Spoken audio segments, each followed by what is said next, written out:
26 июн дар доираи сафари корӣ ба вилояти мухтори кӯҳистони Бадахшон президенти ҷумҳурии Тоҷикистон пешвои миллат муҳтарам Эмомалӣ Раҳмон баъди мавриди баҳрабардорӣ қарор додани як зумра иншооти таъиноти гуногун дар ноҳияҳои Ванҷу Дарвоз ва Решону Рошқала ба маркази вилоят шаҳри Хорух ташриф оварданд. боз омадӣ ба Хорух ай пешвои миллат, эй раҳбари муаззам, эй раҳнамои миллат.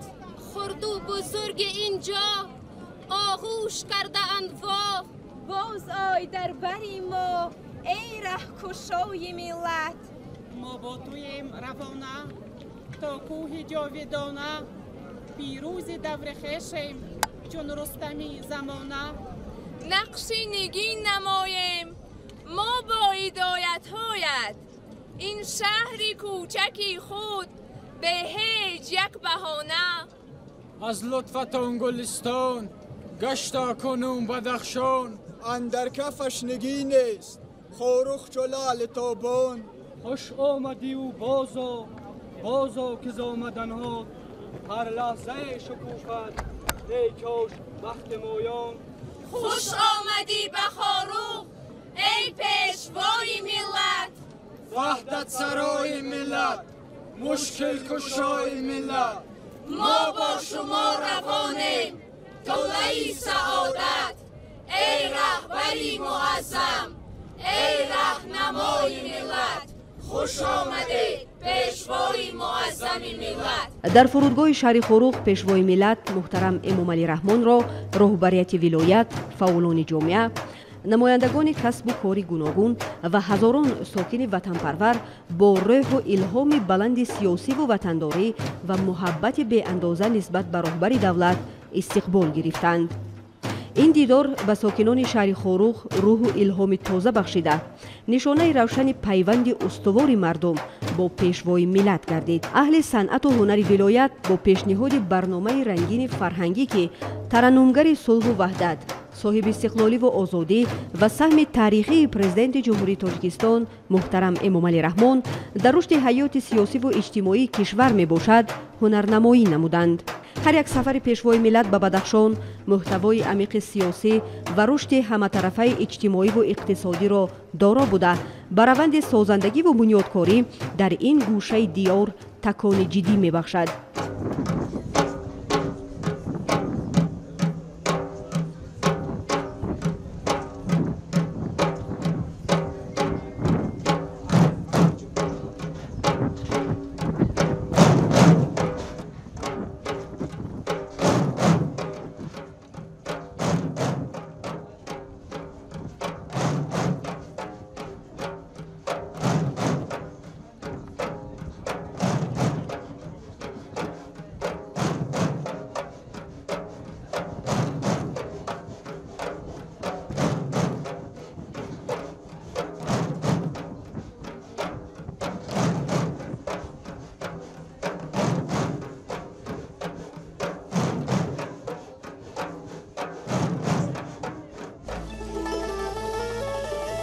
زمین بشکفت عالم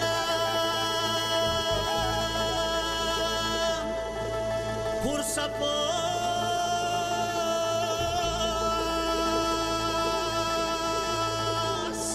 فلک ایستار هزارو پر جلا است. بدخشان غرقه نوری زیاد،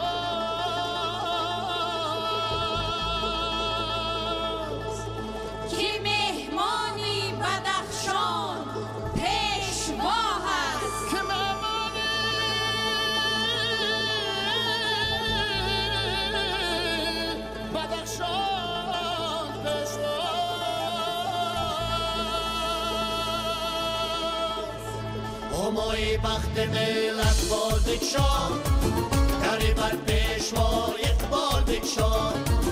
همای بخت ملت بال بکشان، دری بر پیشوای اقبال بکشان. بگفتا پیشوای ملتی من کتابی بخت نیکو فال بکشان. بگفتا پیشوای ملتی من کتابی بخت نیکو فال بکشان. شدم ملت سبختی خشتن شد وطن از وحدتی ملت شد آباد شدن ملت سبختی خشتن شد وطن از وحدتی ملت شد آباد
یک جهان تشکر احسن.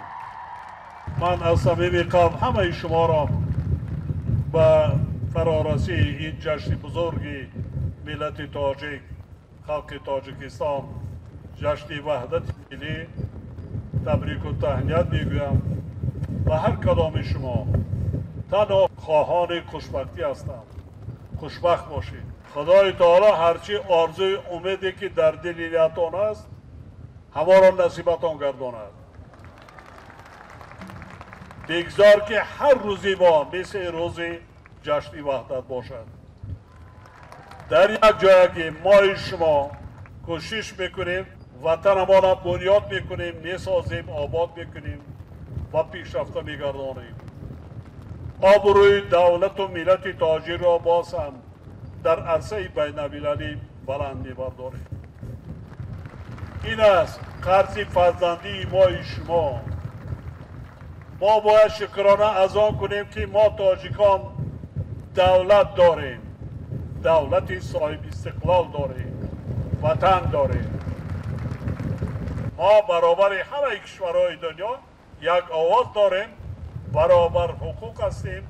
از تمام شکوه و شهامت و تکلیف و پیشنهادهای ملت تاجیک امروز دنیا جانبداری میکند، دستگیری میکند، احترام میگذارد و عملی شده ایستاده.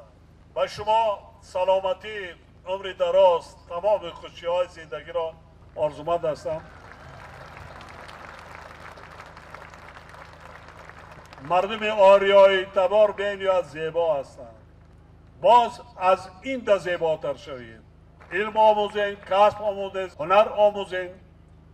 آینده وطن خودتانه، دولت خودتانه شایبی کنید، بنیاد کنید، سازید. سبقاً بار دیگر یک جهان بینداری بیان میکنم. سلامت باشید.